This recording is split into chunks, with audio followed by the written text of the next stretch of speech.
¿Cómo están? Qué gusto volver a estar aquí. Los invito a abrir sus Biblias en Génesis capítulo 47.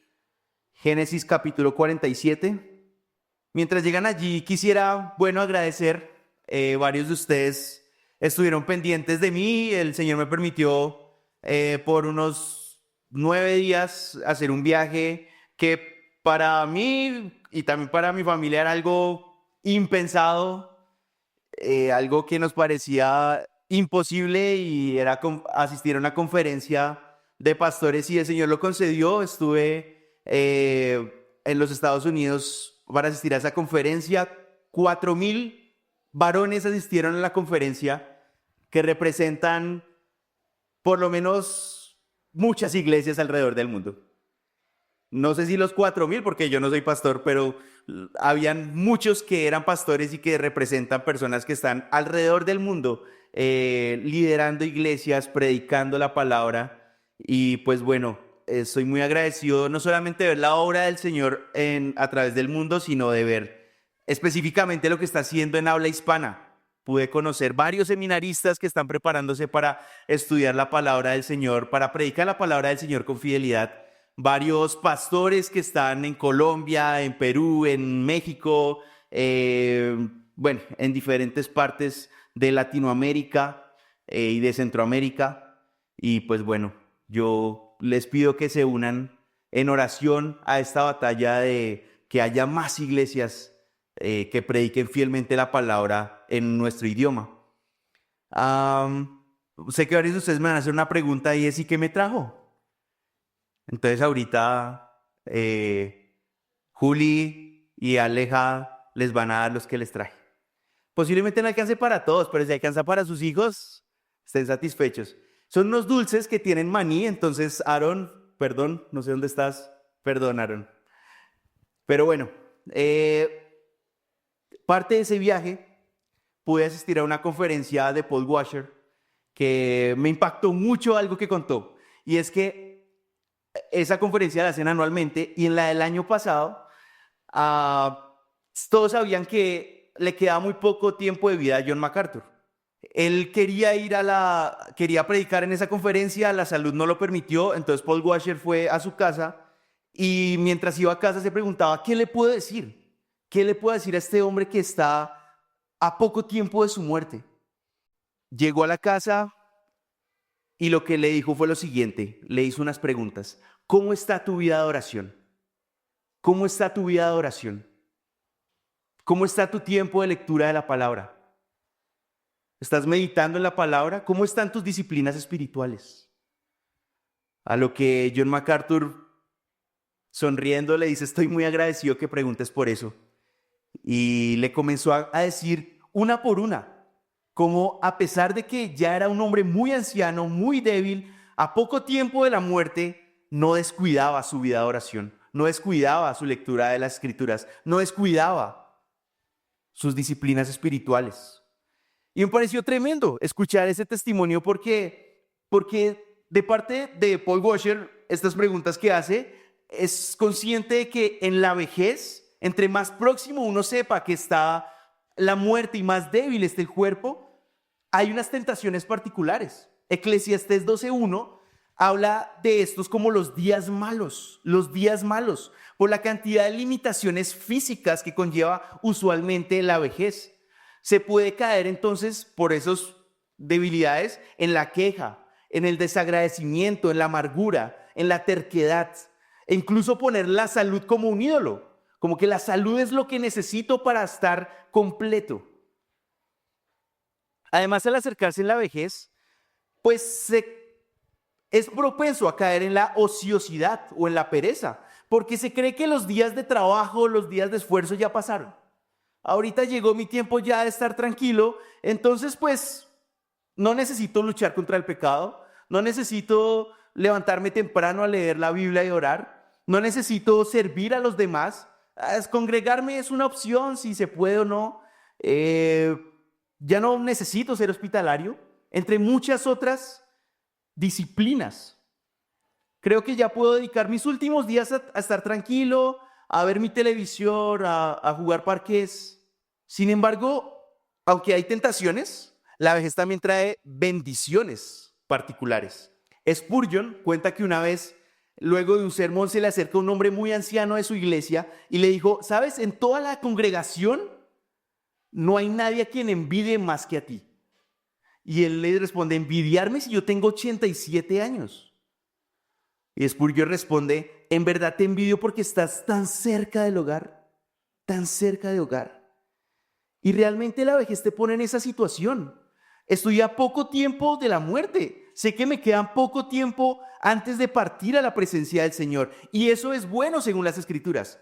Eclesiastés 7, versículo 2 y versículo 4 dice: mejor es ir a una casa de luto que ir a una casa de banquete, porque aquello es el fin del hombre. Es decir, ir a la casa de luto, la muerte, me lleva a pensar: este es el fin mío, este es el fin de todo hombre.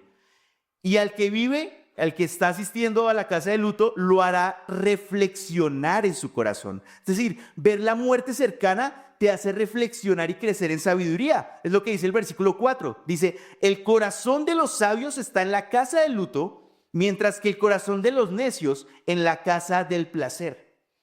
Estar cerca de la muerte te hace reflexionar en lo que es verdaderamente importante.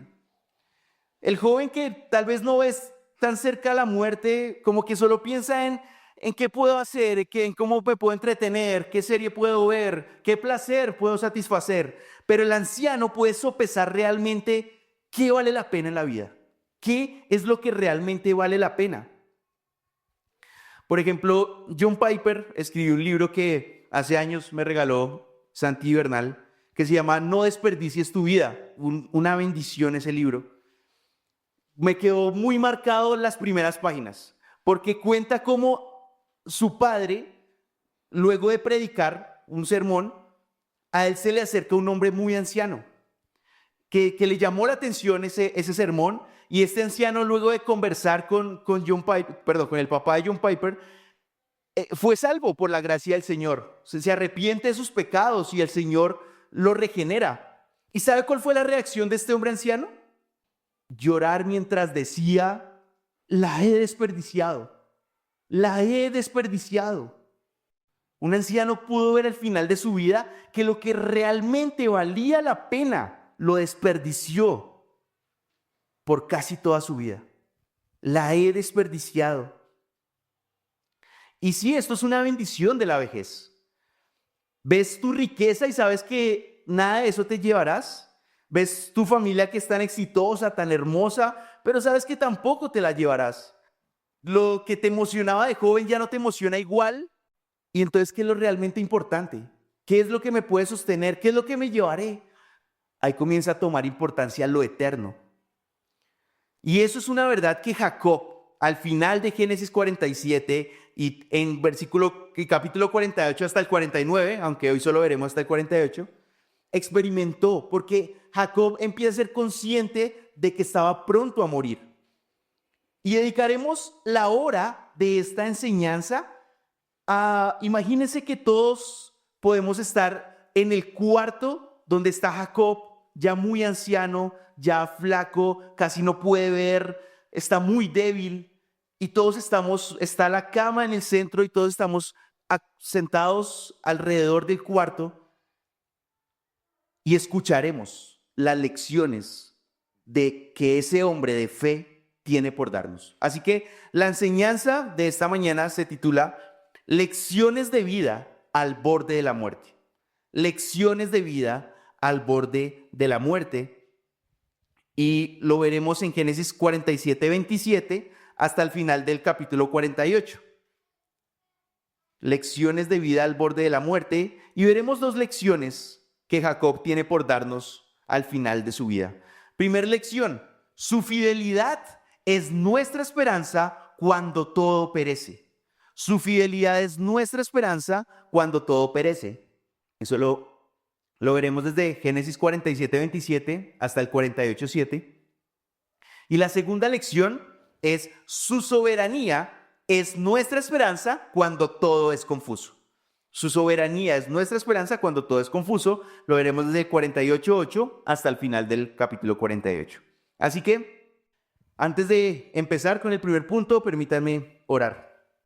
Señor, cantábamos que tú, el Dios Trino, garantizas nuestra fe hasta el día final. Y es lo que ruego, Padre, que suceda en nosotros, en aquellos que tú has escogido y que están presentes aquí, Señor. Por favor, Padre, ayúdanos a ver la necesidad que tenemos de tu palabra y de crecer en nuestra fe por medio del estudio de ella, Señor. Señor, yo sé que la predicación sin la obra de tu Espíritu es vana, así que te ruego, Señor, que por medio de tu Espíritu seas dando convicciones, seas trayendo a aquellos que no te conocen a salvación y seas mostrando qué en nuestra vida debe ser cambiado, en qué debemos crecer, Señor. En el nombre de tu Hijo oro. Amén. Así que, lecciones de vida al borde de la muerte. Primera lección: su fidelidad es nuestra esperanza cuando todo perece. Su fidelidad es nuestra esperanza cuando todo perece. Eso lo veremos desde Génesis 47:27 hasta el 48:7. Entonces empecemos, lo voy a leer de la Nueva Biblia de las Américas. Empecemos con Génesis 47:27. Dice: Israel habitó en la tierra de Egipto, en Gosén. Allí adquirieron propiedades y fueron fecundos y se multiplicaron en gran manera. Jacob vivió 17 años en la tierra de Egipto, así que los días de Jacob, los años de su vida, fueron 147 años. Estos versículos nos ubican en el contexto. El anciano Jacob, que es llamado Israel, y vean, sé que varios asocian Israel con la nación, entonces para evitar confusiones yo voy a nombrar Jacob, pero cuando lo leamos va a decir Israel. Israel se refiere a Jacob, el anciano Jacob. Y este anciano está viviendo en Egipto con toda su familia, específicamente en Gosén. Y esta era una tierra, como lo vimos la última vez, una tierra muy próspera, donde podían habitar con sus animales, donde podían trabajar con el ganado, tener suficiente alimento en medio de la gran escasez que había en ese momento, y también estar aislados de la influencia pagana de los egipcios para poder crecer como nación. Y ahí en Egipto, lo que nos dice el versículo 27 es que Dios los prosperó. Dios los prosperó en Egipto. ¿Cómo los prosperó? Pudieron crecer en posesiones y riquezas. Vea el versículo 27. Dice, allí adquirieron propiedades. Y no solamente en posesiones y riquezas, sino también crecieron en número. Versículo 27. Fueron fecundos y se multiplicaron en gran manera. Ahí Jacob vivió 17 años, es lo que nos dice el versículo. Esos 17 años pudo ver cómo Dios cuidaba de ellos e incluso pudo ver de forma parcial cómo Dios empezaba a cumplir esa promesa que les había dado de prosperarlos, de hacerlos crecer. Eso fue algo que Abraham no vio. Abraham solo vio a un hijo. Isaac tampoco vio, solo vio a 2 hijos, pero Jacob estaba empezando a ver cómo su descendencia crecía y crecía y crecía.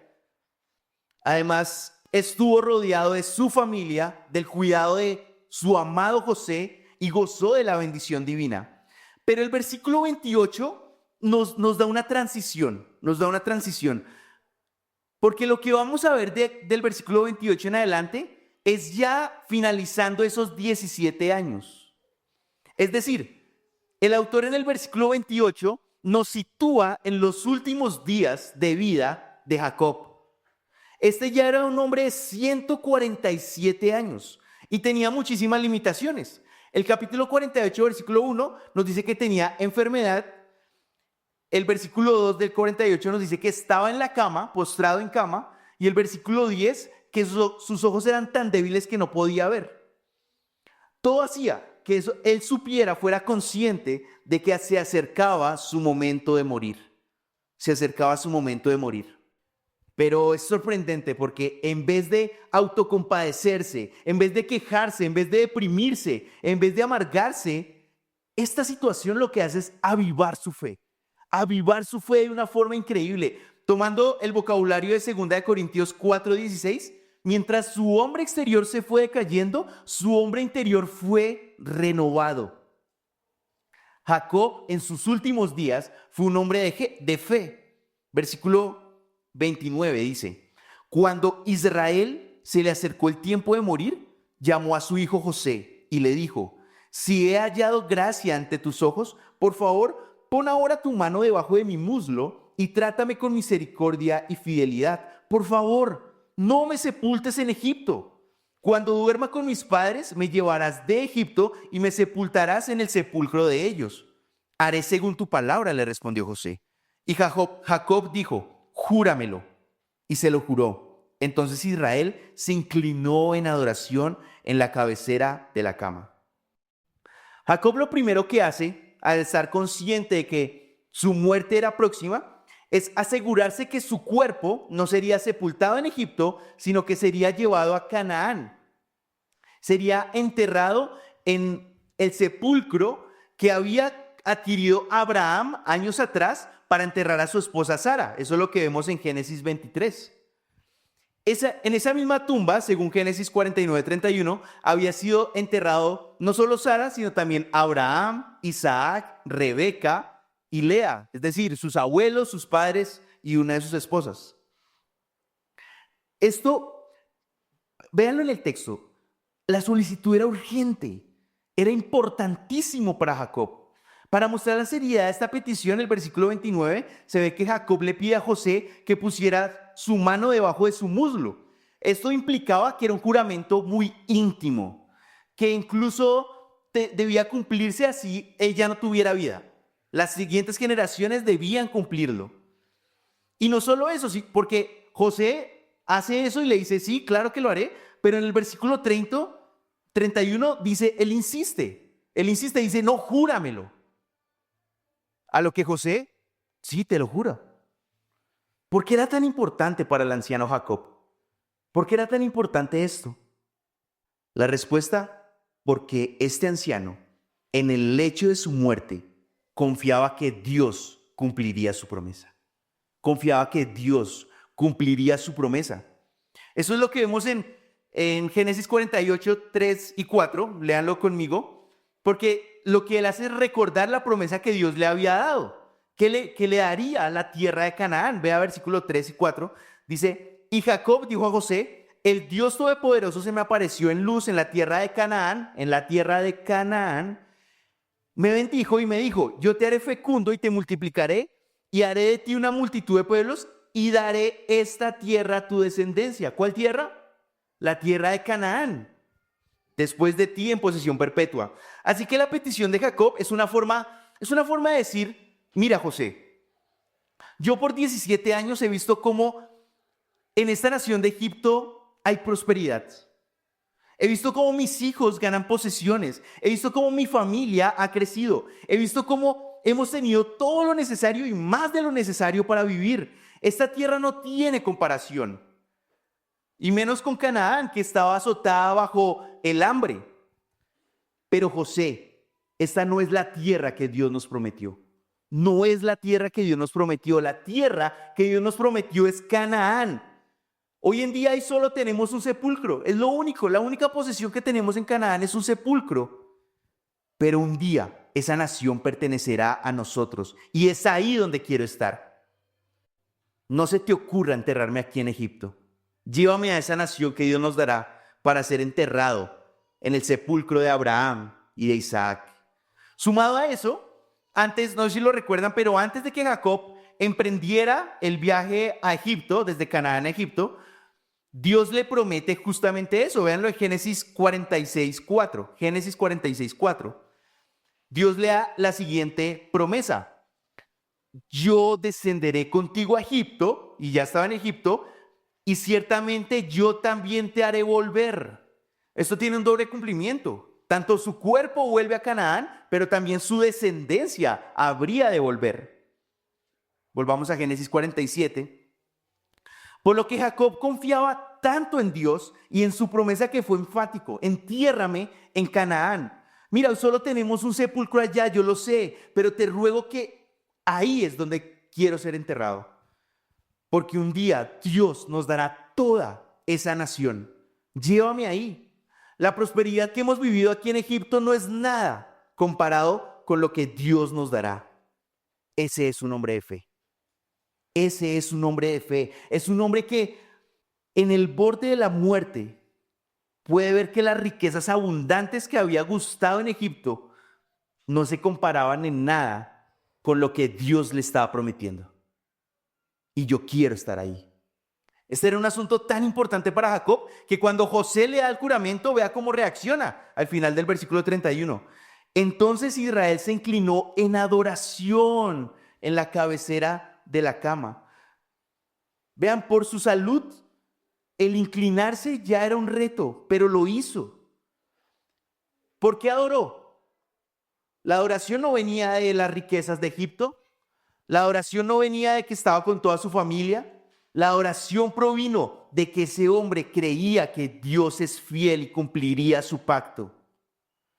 Eso fue lo que le sostuvo en el lecho de muerte. Eso le movía a inclinarse en adoración. Eso le mantenía con el hombre interior renovado. Jacob sabía que Dios es fiel. Jacob estaba enfrentando la muerte lleno de las promesas de un Dios fiel. Capítulo 48, versículo 1 dice: y después de estas cosas le dijeron a José: su padre está enfermo. Y él tomó consigo a sus dos hijos, Manasés y Efraín. Cuando se le avisó a Jacob, su hijo José ha venido a usted. Entonces Israel hizo un esfuerzo y se sentó en la cama. Al poco tiempo, Jacob enferma. Parece que esta sería una enfermedad ya. Al José llevar a sus dos hijos era porque sabía que eran las últimas horas de Jacob. Se ve cómo estaba deteriorada la salud porque Jacob tiene que hacer un gran esfuerzo solo para sentarse. Ya no era un hombre con fuerzas. Dice el versículo 3, que ya lo leímos: y Jacob dijo a José: el Dios Todopoderoso se me apareció en luz en la tierra de Canaán, me bendijo y me dijo: yo te haré fecundo y te multiplicaré y haré de ti multitud de pueblos y daré esta tierra a tu descendencia después de ti en posesión perpetua. Vean el versículo 3. En el lecho de muerte, ¿cuáles fueron las primeras palabras del anciano Israel? El Dios Todopoderoso. Tremendo. Este anciano, mientras cruzaba el umbral de la muerte, va hablando de Dios, va exaltando su poder, va creyendo sus promesas, confiando en sus atributos. No vemos un anciano quejumbroso, ¿cierto? Como lo vimos, él era un hombre quejumbroso en Canaán, no sé si lo recuerdan, pero él era un hombre terco, quejumbroso. Pero aquí no vemos un hombre echado a la pena, no vemos un hombre esperando, sin esperanzas a tiempo de su muerte. ¿Qué es lo que vemos? Un hombre que con el poco tiempo, la poca fuerza que tiene, está hablando de Dios, el Dios Todopoderoso. Y lo que hace este anciano en el lecho de muerte es recordar las promesas de Dios a su hijo José y a sus nietos. Esto me encanta. Este era un hombre de fe, de esperanza, de profundas convicciones. En vez de estar melancólico, poniendo cargas innecesarias sobre su familia, estaba recordándoles las promesas de Dios a ellos. ¿Qué es lo que les recuerda? Que Dios lo bendijo con la promesa del versículo 4. Me dijo: yo te haré fecundo y te multiplicaré y haré de ti multitud de pueblos y daré esta tierra a tu descendencia después de ti en posesión perpetua. Vean, solo quiero enfatizar en daré esta tierra a tu descendencia. ¿Qué quiere decir? ¿Cuál era la herencia que Jacob le iba a dar a sus hijos? ¿Cuál era? La tierra de Canaán. La tierra de Canaán era la herencia que le tenía a sus hijos. Versículo 5. Ahora pues, tus dos hijos que te nacieron en la tierra de Egipto, aquí está hablándole a José, ¿no? Ahora pues, tus dos hijos que te nacieron en la tierra de Egipto, antes de que yo viniera a ti, a Egipto, míos son. Efraín y Manasés serán míos, como lo son Rubén y Simeón. ¿Qué está diciendo aquí Jacob? Lo que está diciendo es que va a adoptar a los hijos de José como hijos suyos. Por eso dice: Efraín y Manasés serán míos como lo son Rubén y Simeón. Rubén y Simeón son los dos primeros hijos de Jacob. Y le está diciendo: mira, José, tus dos hijos que te nacieron en Egipto serán tan míos como lo son los dos primeros hijos que yo tuve. O sea, los está adoptando. Y aquí la pregunta es, bueno, pero ¿para qué adoptaría a unos muchachos si ya estaba por morir? La respuesta es para darles heredad, para darles de su heredad, para darles parte de su heredad. ¿Y cuál era esa heredad? La tierra de Canaán. La tierra de Canaán les daría parte de la tierra de Canaán. Con eso Jacob estaba diciendo, cuando Dios nos dé la tierra de Canaán, Efraín tendrá una tribu, Manasés tendrá una tribu. Y esto también lo que quiere decir es que José, o sea, que Jacob le estaba dando a José los derechos de la primogenitura. Uno de los privilegios de los primogénitos de la primogenitura es que tendría doble heredad. Rubén, ¿cuántas tribus tendría? Una. Simeón, ¿cuántas tribus tendría? Una. Pero así todos los hijos. Pero cuando llega José, tendría dos tribus, las de sus dos hijos. Efraín y Manasés, cada uno tendría una tribu en Canaán. Así que si tú alguna vez estabas leyendo el Antiguo Testamento y te preguntaste, bueno, aquí nombran las tribus de Israel, que son los hijos de Jacob, pero ¿dónde está la tribu de José? ¿Dónde está? En sus dos hijos, en Efraín y en Manasés. Los más curiosos tal vez estarán preguntando, bueno, pero Jacob tuvo 12 hijos, ¿no? Y son 12 tribus. Pero si José tiene dos hijos, ya haría 13 tribus, ¿no? Bueno, Josué 13:14 revela que Dios no le dio terreno, no le dio parte de Canaán a la tribu de Leví, porque ellos serían sacerdotes, servir al Señor sería su heredad. Así que en las 12 tribus de Israel no estaban ni José ni Leví, pero sí estaba Efraín y Manasés, las 12 tribus de Israel. Versículo 6. Pero los hijos que has tenido después de ellos serán tuyos, serán llamados por el nombre de sus hermanos en su heredad. ¿Esto qué quiere decir? Que José había tenido más hijos, o mientras en esos 17 años tuvo más hijos, pero esos hijos ya no tendrían tribu. La descendencia de esos hijos serían distribuidos en las tribus de Efraín y de Manasés, versículo 7. En cuanto a mí, cuando vine de Padam, Raquel se me murió en la tierra de Canaán, en el camino, cuando todavía faltaba cierta distancia para llegar a Éfrata, y la sepulté allí camino a Éfrata, esto es Belén. Yo no sé, pero a mí me parece como que se desvió del tema que estaba hablando. Es un anciano al último tiempo de su muerte y tal vez está recordando lo más trascendental en su vida. Pero también creo que aquí está explicando el porqué de su decisión, el por qué le está dando la primogenitura a José, porque le está dando doble heredad a José. Y es que aquí recuerda a Raquel, la esposa que más amó Jacob, por la que trabajó 14 años. Como lo narra en el versículo 7, Jacob tuvo que llorar y sepultar la muerte de su amada esposa Raquel, pero ahora tenía la oportunidad de darle la primogenitura al primer hijo que tuvo con Raquel. ¿Que quién fue? José. Para entender la gran fe del anciano Jacob, quiero que se imaginen algo. Hay una familia que va a tomar la decisión, queremos adoptar. Entonces van a adoptar a un muchacho. Ya saben quién quieren, van a una entrevista con ese muchacho y el papá en esa entrevista le dice, mira, yo te quiero adoptar, quiero hacerte hijo mío y también hacerte parte de mi gran heredad. A lo que el muchacho responde como que le llama la atención, wow, ¿heredad? ¿A qué te refieres? Sí, mira, si tú eres hijo mío, yo te puedo dar mi gran heredad, yo te puedo dar uno de los estados de Estados Unidos, California. California te pertenecerá a ti. El muchacho se queda, ¿qué? ¿Acaso tú eres el dueño de los Estados Unidos? No, hoy solo tengo allá una tumba donde enterré a mi abuelito y a mi papá, pero un día todo Estados Unidos me pertenecerá y ese día te daré California. ¿Cómo lo miraría el muchacho? Vean, todo eso sonaba absurdo si no fuera por una sola cosa. Quien prometió esa nación fue el Dios Todopoderoso, como lo dice el versículo 3. Solo por eso hace sentido. Vean, Jacob ya no tenía fuerzas. Sus hijos no estaban en esa nación, sus hijos estaban en Egipto. En Canaán solo tenían un sepulcro. Pero Jacob se aferró a la promesa de Dios. Este anciano, en el lecho de su muerte, no tenía dudas que Dios cumpliría su promesa. Aparte, vean, fue tal la fe de Jacob. Vean, si Jacob no creyera en Dios, créame que no hubiera hecho lo que hizo, porque esa decisión cambió drásticamente el futuro de sus nietos. ¿Por qué? Efraín y Manasés, ¿dónde nacieron? En Egipto. Su madre era de Egipto. Ellos nunca habían salido de Egipto.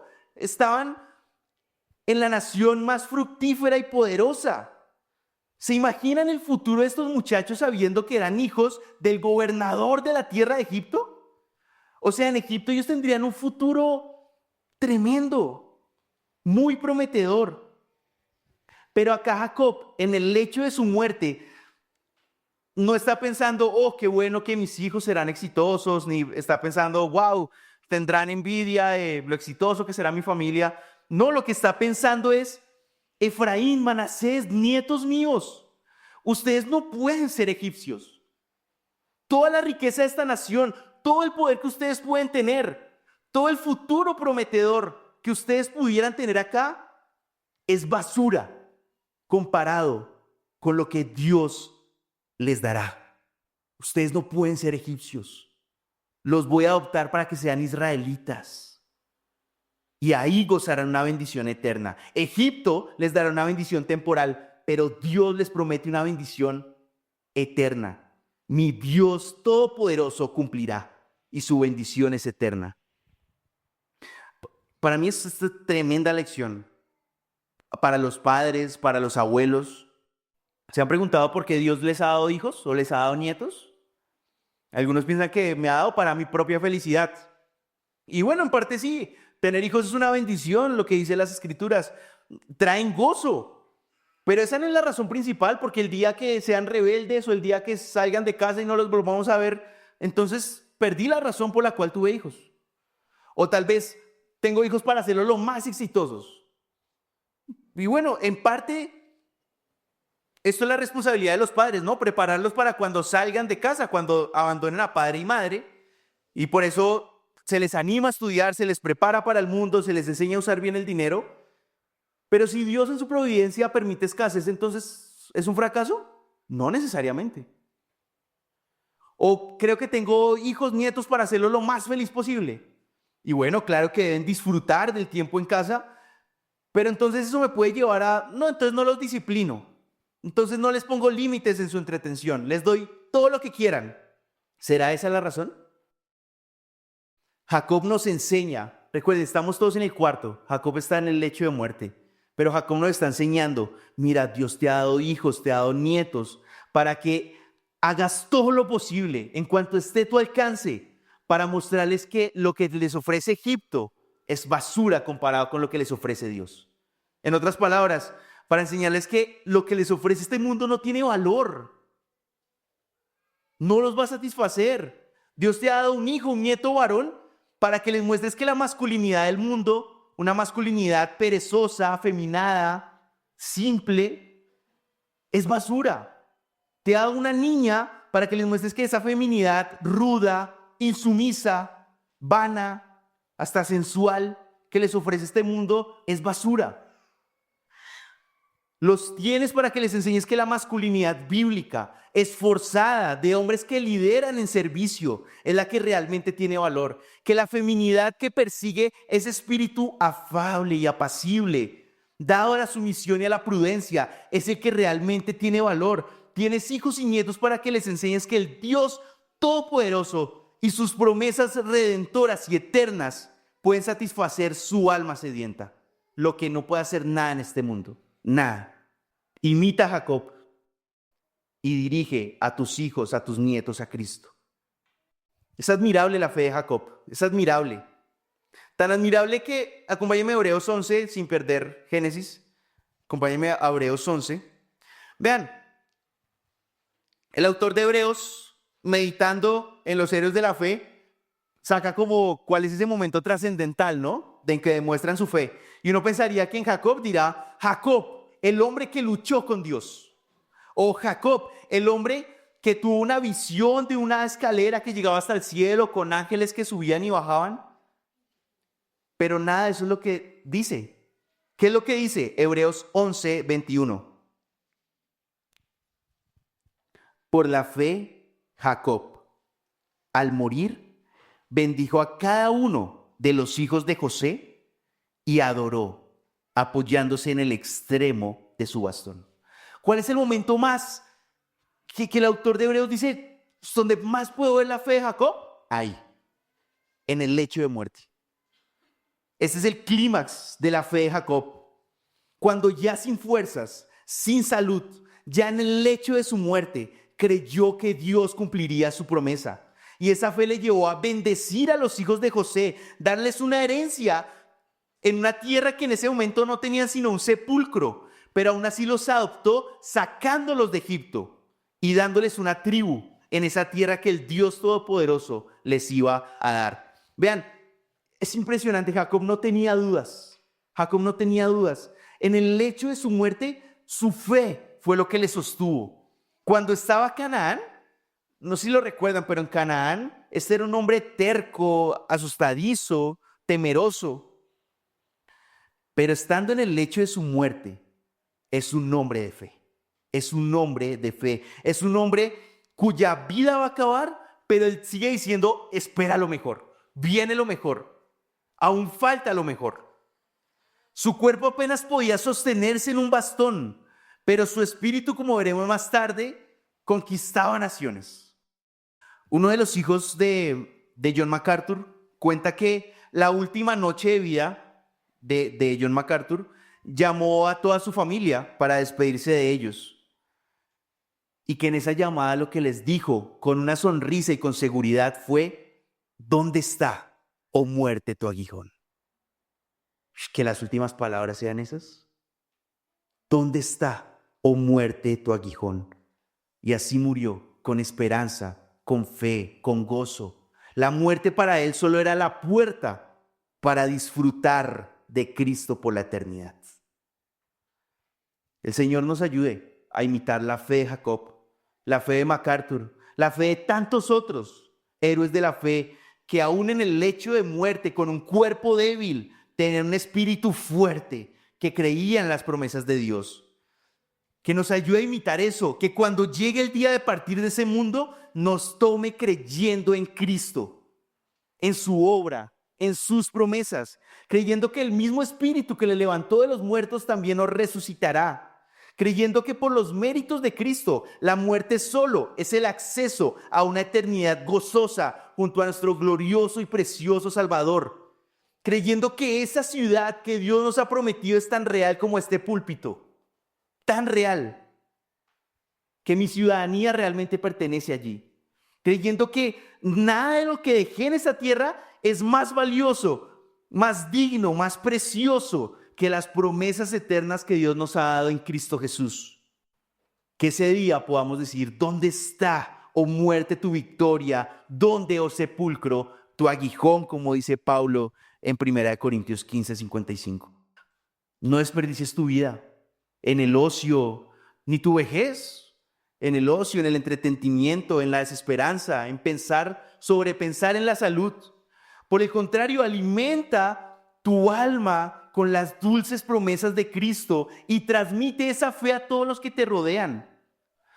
Comprométete hoy con llenar tu vida, incluyendo tu vejez, con las dulces promesas de Cristo. Pero ¿sabes? Eso solo se dará si tienes un firme compromiso con estudiar, conocer y atesorar la palabra de Dios. Solo así. Así que joven, hombre, mujer, prepárate desde ya para la vejez.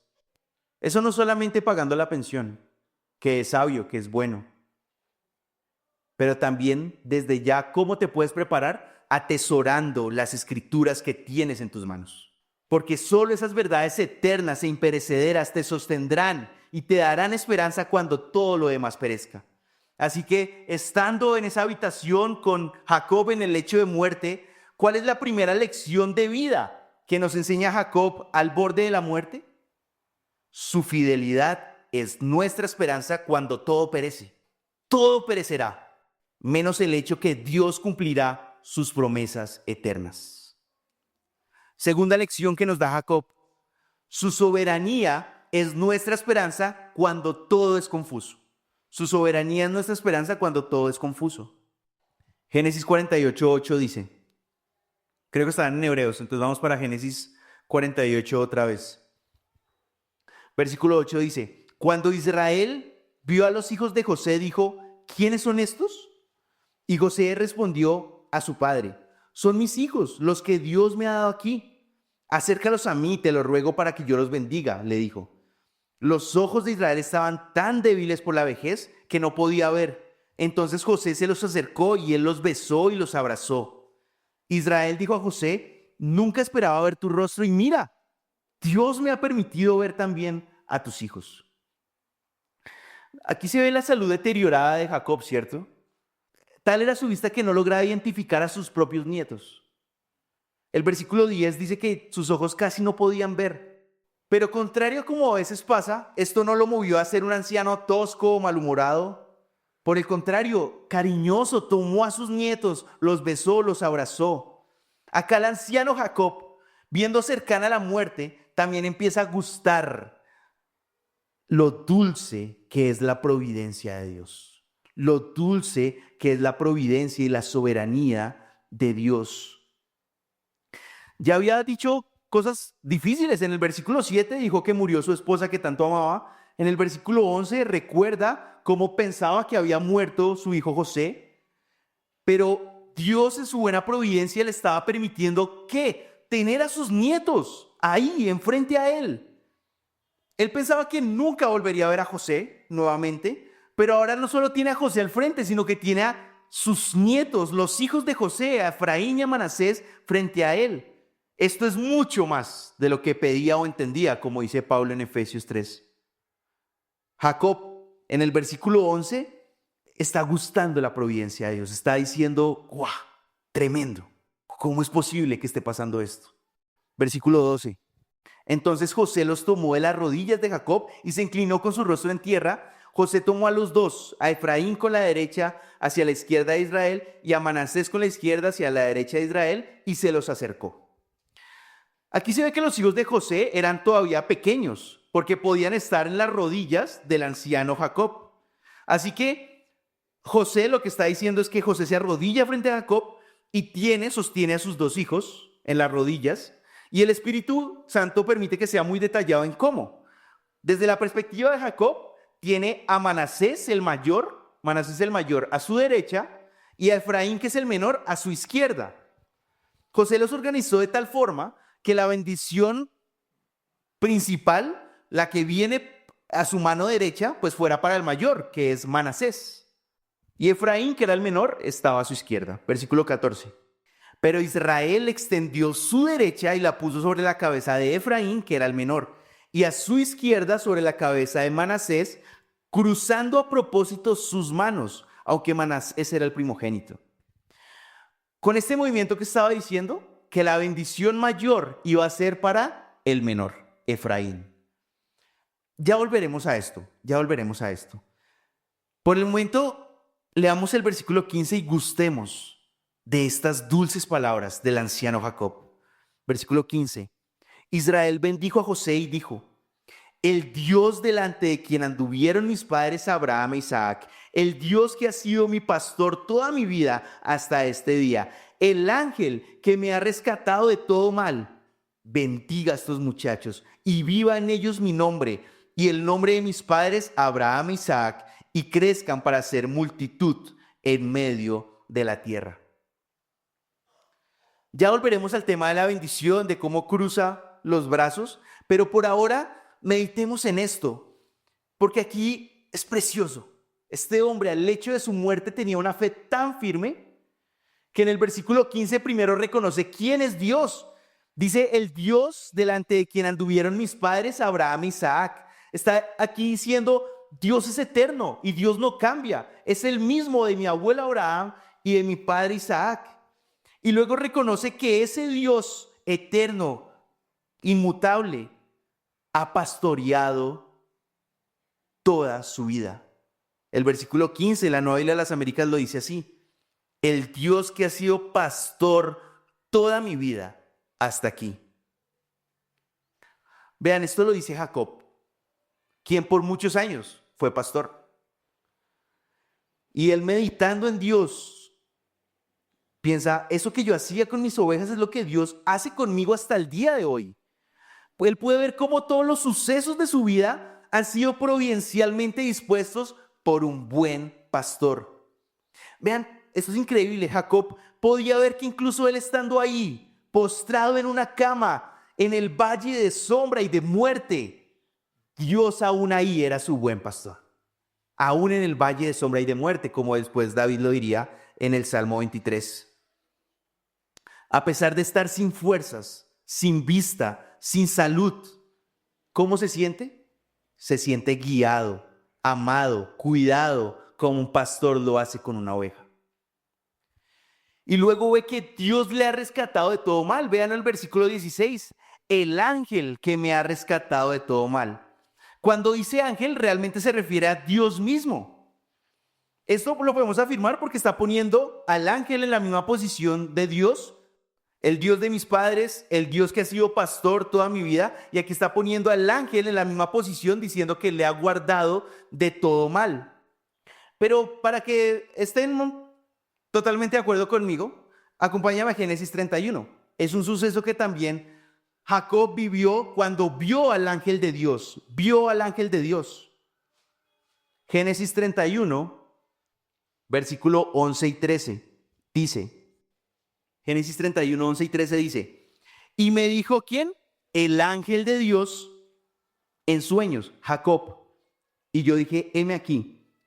Y él dijo, alza ahora tus ojos y verás que todos los machos que cubren a las hembras son listados, pintados y abirragados, porque yo he visto todo lo que Labán ha hecho. Versículo 13, yo soy el Dios de Betel. ¿Quién era el ángel de Dios? Dios mismo. Dios mismo era el ángel de Dios. Entonces, cuando se refiere al ángel que le rescató de todo mal, está refiriéndose a Dios. Y esto también nos guarda de creer que Jacob tenía un ángel de la guarda. Porque realmente esto no es una idea que vemos en la palabra, que todos los creyentes tengan un ángel de la guarda, no es algo que vemos. De hecho, vemos algo mucho mejor. Vemos algo mucho mejor. Hebreos 1:14 dice que los ángeles en general están al servicio de Dios a favor de sus escogidos. No tenemos cada uno un escolta, un ángel escolta, por decirlo así, sino que todos los ángeles están peleando, librando, guardando, como lo dicen las escrituras en diferentes momentos. Pero la idea de que tenemos un ángel guardián es menor a lo que realmente tenemos. Millares y millares de ángeles obrando a nuestro favor. Pero volviendo al texto, era solo para aclarar, volviendo al texto, lo que Jacob está diciendo que es, versículo 16, Dios me ha rescatado de todo mal. Vean, esto nos debe dejar sin palabras. ¿Por qué? 17 años antes de ese momento, cuando Jacob llega a Egipto y José lo presenta ante Faraón, ¿recuerda lo que dijo? Leámoslo, versículo 47:9, Génesis 47:9. Jacob es presentado ante Faraón y dice, los años de mi peregrinación son 130 años. ¿Cómo define esos 130 años? Pocos y malos han sido los años de mi vida. 17 años después, estando él en el lecho de muerte, estando sin salud, sin visión, sin fuerzas, ¿qué es lo que dice? Ya no dice mis años han sido malos. ¿Qué dice? Dios me ha rescatado de todo mal. De todo mal me ha rescatado Dios. Esto es porque ya no vio su vida desde un plano terrenal, sino vio su vida a la luz de la providencia, de la soberanía de Dios. Jacob pudo ver que su vida había sido guiada por un buen pastor, por el Dios de sus padres. Yo estoy casi seguro que durante esos 17 años de Egipto, que tal vez fueron años de quietud para él, fueron años de ya no estar tan activo, sino más bien tranquilo, de ser cuidado por otros. Durante esos 17 años, él pudo meditar en lo maravilloso que había sido Dios con él. O sea, yo me lo imagino pensando, Dios, wow, ¿cómo fue posible que guardaras la vida de mi amado hijo José? ¿Cómo es posible? ¿Cómo es posible que él, mi hijo, llegara a ser gobernante de la tierra de Egipto? ¿Cómo es posible que también permitieras ese encuentro de mis otros hijos con José y ahora nos trajeras a todos a estar viviendo aquí, siendo sustentados en una gran hambruna mundial? ¿Cómo es posible, Dios? Ver lo que Dios había hecho providencialmente le cambió de decir, mis años han sido malos, a decir, no, Dios, mi buen pastor, el Dios de mis padres, me ha guardado de todo mal. Esto es lo que produce meditar en la providencia, en la soberanía de Dios. Y la fe no solo le estaba llevando, como vimos en el punto pasado, a ver su futuro con esperanza, sino también estaba viendo su pasado con agradecimiento. Ya no era queja, ahora era agradecimiento. Y todo eso en el lecho de muerte. Pero no se queda ahí, sino que descansa en que ese Dios de sus padres, ese Dios que le ha pastoreado, también pastoreará y guardará de mal a sus hijos, a sus nietos. Vean el versículo 16, continúa hablando de Dios. Dios bendiga a estos muchachos y viva en ellos mi nombre y el nombre de mis padres Abraham e Isaac y crezcan para ser multitud en medio de la tierra. Acá está diciendo que esa promesa que recibió Abraham, esa promesa que recibió Isaac, que recibió Jacob, se cumpla en ellos, en Efraín, en Manasés. Aquí lo está haciendo parte del pacto. Pero qué precioso momento. Vean, la fe de Jacob aquí casi que no se puede contener. Su confianza era tal que él no está pensando, no, ¿qué será de mi familia cuando yo me vaya? Él está diciendo, si yo he sido pastoreado por el Dios de mis padres, ¿por qué dudar que mis hijos y mis nietos serán pastoreados por ese mismo Dios y que Él cumplirá esa promesa? Jacob confiaba de tal manera en la soberanía de Dios, pero la contraparte, José está luchando con la misma idea. José sí está luchando con la soberanía de Dios. Versículo 17. Cuando José vio que su padre había puesto su mano derecha sobre la cabeza de Efraín, esto le desagradó. Y tomó la mano de su padre para cambiarla de la cabeza de Efraín a la cabeza de Manasés. Y José dijo a su padre, no sea así, padre mío, pues este es el primogénito. Manasés es el primogénito. Pon tu cabeza derecha sobre su cabeza. Pero su padre rehusó y dijo, lo sé, hijo mío, lo sé. Él también llegará a ser un pueblo y también será grande. Sin embargo, su hermano menor será más grande que él y su descendencia llegará a ser multitud de naciones. Y los bendijo aquel día diciendo, por ti bendecirá Israel, diciendo, que Dios te haga como Efraín y a Manasés. Así puso a Efraín antes que a Manasés. Jacob en el lecho de muerte ya no era solo un hombre que confiaba más en el Señor, sino que también lo conocía más. Lo conocía más. Sabía que Dios no actúa bajo nuestra lógica, sino que actúa bajo su buena, sabia soberanía, su providencia que es misteriosa, es profunda, es indescifrable. O sea, lo lógico humanamente, ¿qué era? Que el mayor, es decir, Manasés, tomara esa bendición mayor. Sin embargo, y creo que Jacob sabía esto, ya habían 3 ocasiones donde pasaba lo contrario, donde el menor tenía la bendición mayor que el mayor. ¿Sí lo dije bien? Que el menor llevaba la primogenitura antes que el mayor. ¿Dónde lo vemos? Isaac sobre Ismael.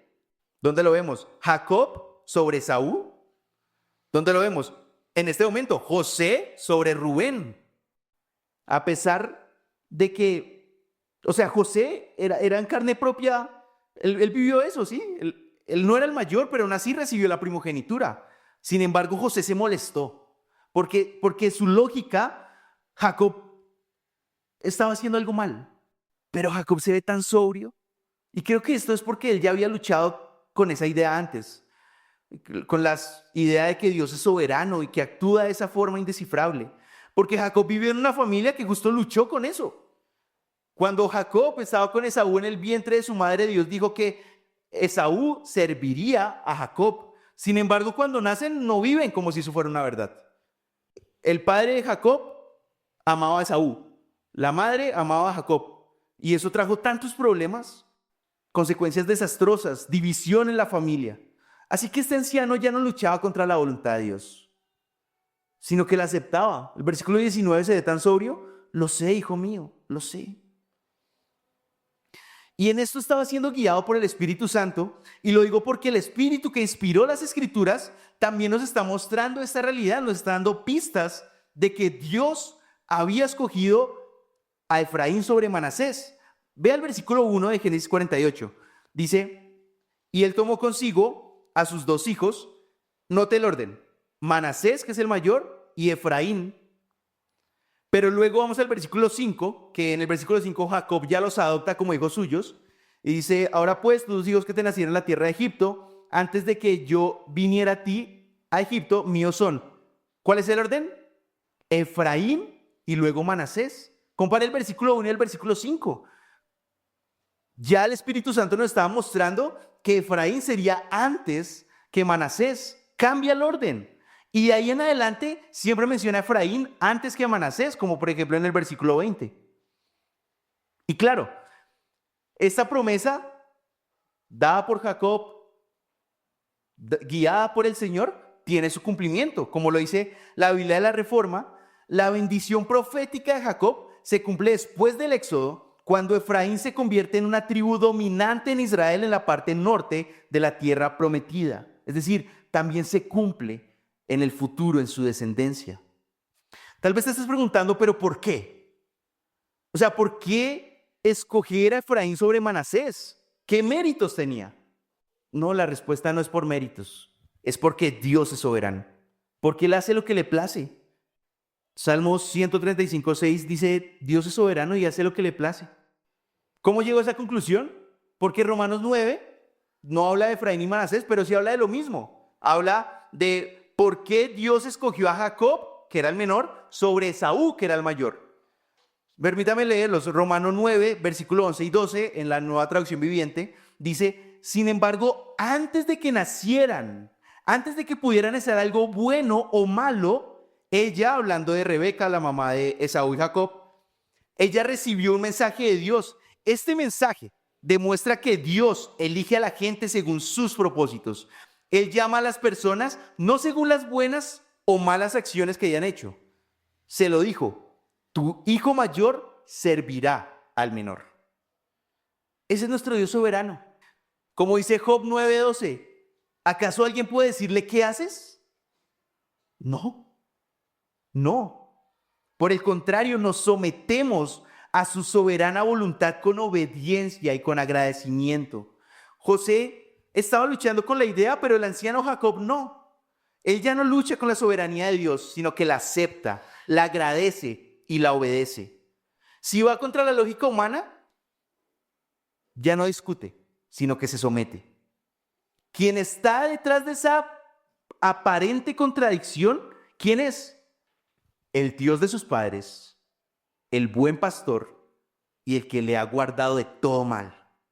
Así que él no necesita luchar con esa idea, sino someterse a ella, confiando en el carácter de su sabio y buen pastor. Por eso la segunda lección de vida que nos da Jacob al borde de la muerte es que su soberanía es nuestra esperanza cuando todo es confuso. Cuando nos parece que las cosas deberían ser diferentes, cuando no entendemos las circunstancias, cuando no entendemos el porqué, cuando llega la adversidad, nuestro sostén es que el Dios soberano está al control, guiándonos con tierno amor, como lo hace un pastor con sus ovejas. En resumen, estamos todos en el cuarto. Jacob está en el lecho de su muerte, enfrentando sus últimas horas de vida. ¿Cuál es la lección que él nos da? Lo más importante en esta vida es conocer a Dios y poner tu fe y esperanza solo en Él. Eso es lo más importante. Esa es la lección que Él nos da. Vea cómo lo expresa en el versículo 21 y 22. Preciosas palabras. Disfrútenlas.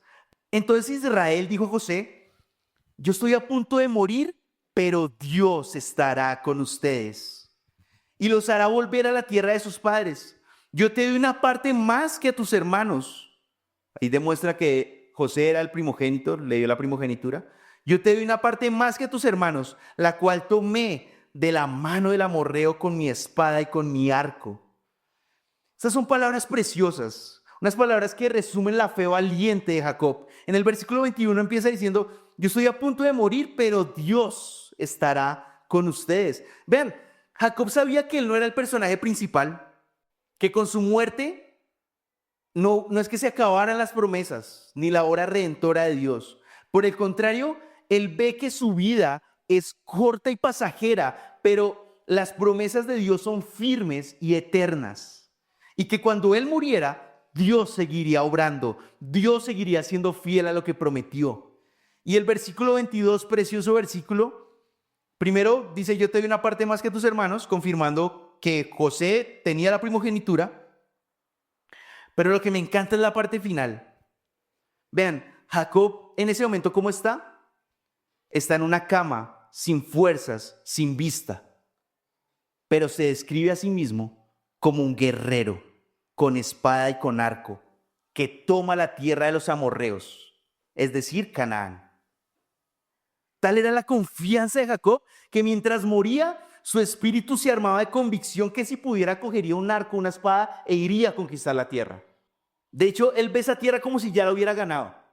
Él dice, ya, se la estoy dando a tus hijos. Él no tiene dudas que Dios cumplirá. Por eso escucha por favor al anciano y sabio Jacob. Joven, hombre, mujer, escúchalo. La mejor, o mejor dicho, la única forma de invertir tu vida es en conocer a Dios y depositar en Él toda tu confianza. En el hecho de tu muerte no dirás, oh, qué bueno que tuve la vida más cómoda y más fácil. En el hecho de la muerte tampoco dirás, wow, qué bueno que tuve todo el éxito, todo el placer que pude. Que en el hecho tampoco dirás, mi esperanza, bueno, estoy acá, pero mi esperanza es que fui la mujer más atractiva, el hombre más atlético. Ese día solo podrás decir, sabiendo que la muerte se avecina, solo podrás decir, Cristo, mi buen pastor, mi redentor, en ti deposito mi vida, mi muerte y mi eternidad, confiando que cuando enfrente la muerte, por tus promesas, entraré al gozo eterno. El catecismo de la nueva ciudad, catecismo, recuerden, es pregunta-respuesta, hace una pregunta muy bella que le hemos cantado acá y es, ¿cuál es tu única esperanza en la vida y en la muerte? La respuesta, que no nos pertenecemos a nosotros mismos, sino que somos en cuerpo y alma, en la vida y en la muerte de Dios y de nuestro Salvador Jesucristo. No desperdicies tu vida. Aprovecha tu vida para conocer al Señor, depositar tu fe en Él, tu esperanza en el glorioso y soberano Dios Todopoderoso. Oremos. Señor, yo te ruego, Padre, que nos ayudes a llegar fieles al final de la carrera. La mayoría aquí son personas que no están viviendo la situación que Jacob vivió y tal vez vemos la muerte como no tan inminente como él la vivía, pero yo te ruego que nos ayudes a perseverar en nuestra fe. Ayúdanos a creer hasta el último día de nuestras vidas o hasta que tu Hijo vuelva. Por favor, ayúdanos. En el nombre de tu Hijo oro. Amén.